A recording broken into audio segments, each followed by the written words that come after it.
Bon, en avril 2024, après une petite sieste de pratiquement un an, ce connard de CodeBH se décide enfin à ressortir une de ses merveilleuses vidéos pour récupérer le trône du codage game francophone, c'est-à-dire des records d'audience spectaculaires grâce à des montages délicieusement malaisants et des écrans de fin et de transition qui prennent autant de temps à faire que tout le reste de la putain de vidéo. Au programme, le premier épisode d'une série de vidéos sur le comportement humain où on va voir comment évolue l'égoïsme dans une population. Après avoir tapé un peu de code pour gérer l'affichage d'objets dans un espace 2D et avoir saupoudré le tout d'un peu de design graphique, on plonge directement dans la simulation pour une vidéo plus captivante et plus cinématique que jamais. Je m'appelle Arthur, vous regardez CodeBH et voici le premier épisode de ma simulation du comportement humain qui démarre maintenant.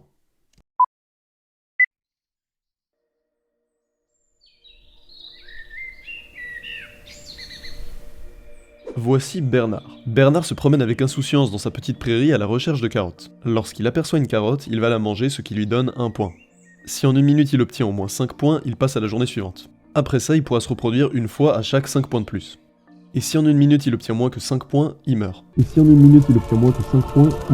Bernard habite dans ce petit village, avec cet obélisque qui sert à rien, mais qui est, il faut l'avouer, esthétiquement très abouti, et cette petite maison à laquelle il retourne dormir tous les soirs. Pour faire marcher tout ça, je tape les scripts qui gèrent la marche aléatoire, l'apparition de carottes, la collecte de carottes et la limitation de temps à 1 minute. Ça y est, on peut démarrer la première journée, allez Bernard, impressionne-nous.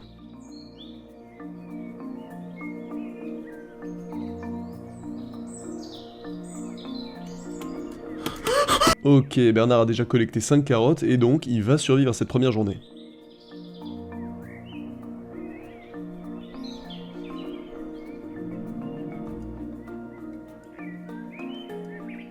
Et c'est la fin de cette première journée et Bernard rentre dans sa petite tente. Résultat du premier jour, Bernard a collecté un total de 23 carottes et va donc se reproduire 3 fois pour amener la population à un total de 4. On lance la deuxième journée.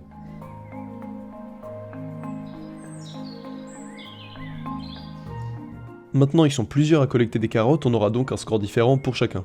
On peut aller voir comment chacun d'eux se débrouille.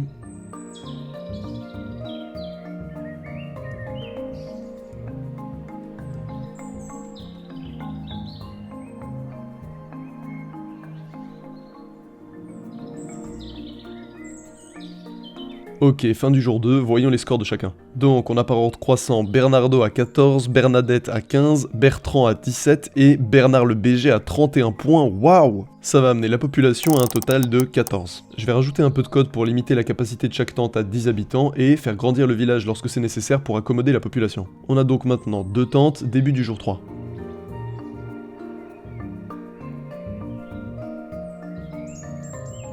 La population passe à 44, on va donc avoir 5 tentes, c'est parti pour le jour 4. La population passe à 70, et jour 5.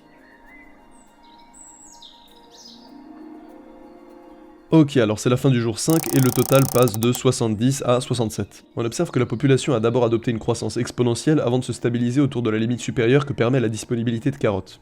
Comme tout le monde s'y attendait, putain, qu'est-ce que c'est que cette vidéo de merde? Vite là, il faut que je rajoute plein d'objets et de montage pour garder mon audience intéressée. Donc, le prochain élément de la simulation, c'est... la vache.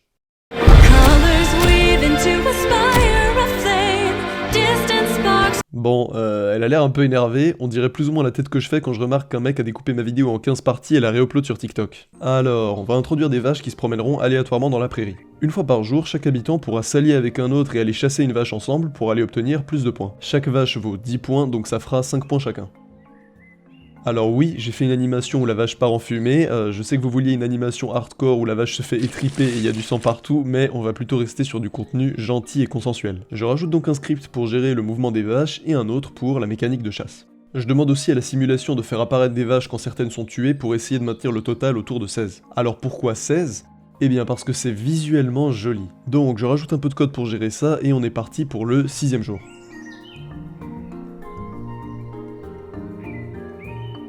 Ok, fin du jour 6, comme on pouvait s'y attendre, maintenant que les habitants peuvent coopérer pour exploiter cette nouvelle ressource, la population se remet à grandir pour atteindre un total de 106. Journée suivante.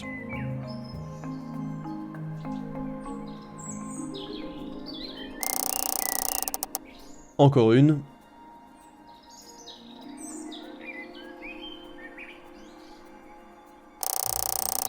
Ok, la population semble s'être stabilisée à son nouveau maximum, c'est donc enfin l'heure d'introduire la mécanique intéressante de cette vidéo, la possibilité de choisir comment partager la vache. Pour l'instant, les vaches sont toujours divisées en 2 parts égales. Mais évidemment, si j'étais un petit personnage en 2 dimensions au regard innocent dans une simulation informatique faite en 5 minutes, mon premier réflexe serait d'aller victimiser un de mes contemporains pour obtenir 80% de la vache, histoire de rajouter un peu de conflit et de malheur dans cet environnement paisible.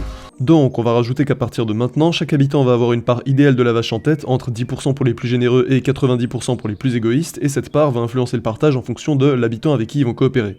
Si 2 habitants ont des parts complémentaires, alors le partage de la vache sera celui qu'ils ont décidé.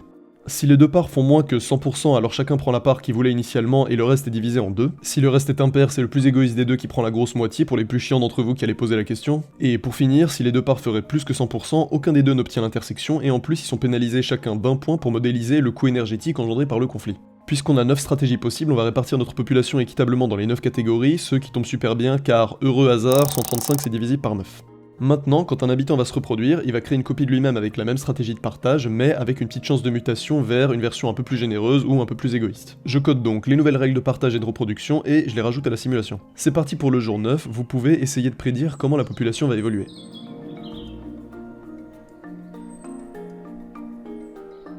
C'est la fin de cette première journée avec les nouvelles règles de partage et premièrement on observe que la population a sensiblement baissé. C'était prévisible parce qu'environ la moitié des coopérations engendreront un conflit, ce qui réduit le total de points disponibles pour la population. Du côté de la répartition, on observe une légère tendance favorable du côté égoïste. Les chiffres sont pas très grands donc c'est pas hyper net. Voyons ce qui se passe le jour suivant.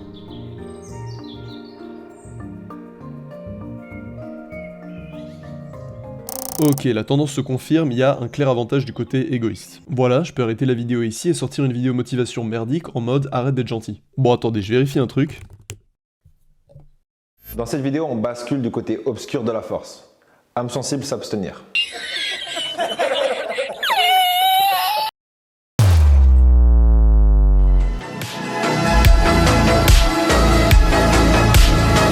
Pour comprendre l'avantage égoïste, on peut déjà remarquer que l'égoïste extrême qui veut toujours 90% est en général à seulement 1 point du score maximal. Par exemple, s'il tombe avec un partenaire qui veut 40%, le maximum qu'on puisse faire c'est les 6 points restants. Et monsieur égoïste va faire 5 points à cause de la pénalité du conflit, donc presque le maximum. En revanche, le plus altruiste qui veut seulement 10% obtient en général beaucoup moins que la part maximale. Par exemple, contre 40%, il va seulement faire 3 points, c'est-à-dire 3 de moins que le maximum. Ça me paraît correspondre à la vraie vie où quelqu'un qui en demande plus finit en général par être gagnant malgré le coût du conflit. Ça explique l'avantage égoïste, on s'attend donc à voir les plus altruistes disparaître progressivement. On remarque quand même que l'égoïsme extrême a l'air de faire un peu moins bien que les égoïstes plus modérés. On va voir comment ça évolue.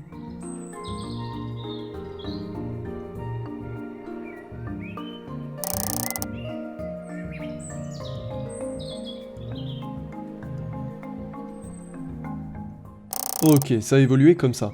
Là, vous allez me dire, t'es content de nous remettre à chaque fois ton graphique qui fait des cliquetis? Est-ce que c'était bien nécessaire de rajouter des effets sonores sur un putain de graphique? Je suis sûr que ça t'a pris super longtemps, déjà que tu sors jamais de vidéo. Alors en fait, c'est ma vidéo, je fais ce que je veux, si je veux je refais le design du graphique en milieu de vidéo pour un style néon sans aucune raison, voilà, paf. Regarde, j'ai même programmé un reflet dynamique. Ah non, en fait maintenant le graphique c'est un moteur physique de collision. Oh non mieux, je sais, c'est la transformée de Fourier de la bande son de la vidéo. Salut. Ok, maintenant je rajoute de l'électro.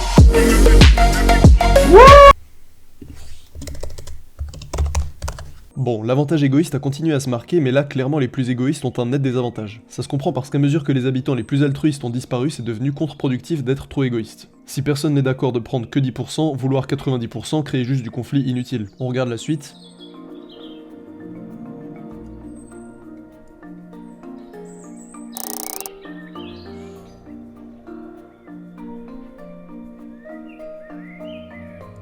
Ok, on voit maintenant que puisqu'il reste assez peu d'altruistes, tous les égoïstes commencent à être désavantagés parce qu'il n'y a plus personne à exploiter. Les plus égoïstes commencent à disparaître et c'est le partage 50-50 qui commence à s'imposer. Bon, il y a quand même un mec tout seul qui continue à vouloir 90% et à se battre avec tout le monde.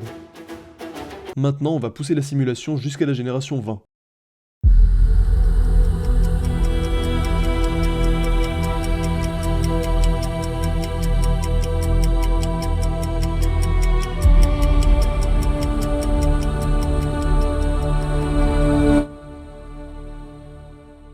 Ça y est, on arrive à la 20e génération. Comme prévu, la distribution a fini par beaucoup se resserrer. C'est maintenant la plupart des habitants qui demandent le partage égal. Du côté de la population, on remarque un retour progressif au maximum précédent à mesure que les égoïstes ont disparu et que le niveau de conflit a diminué. Avec cette petite simulation simpliste, on a montré que dans un environnement de coopération, être très altruiste n'est pas toujours la meilleure option. Ça peut permettre aux égoïstes de prospérer, ce qui amène à une position instable avec beaucoup de conflits, néfaste pour la population générale. Alors qu'une fois que l'altruisme excessif disparaît, c'est les gens plus modérés qui ont l'avantage parce qu'ils peuvent coopérer en paix, ce qui nous ramène progressivement à des partages plus équitables et à une société plus équilibrée.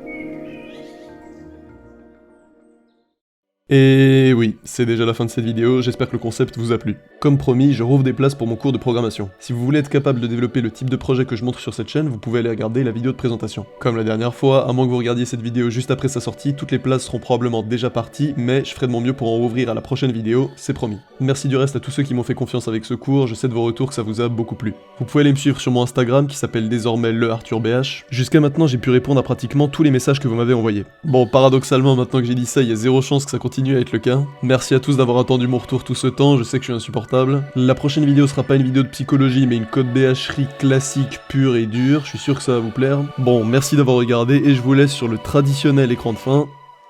Ciao.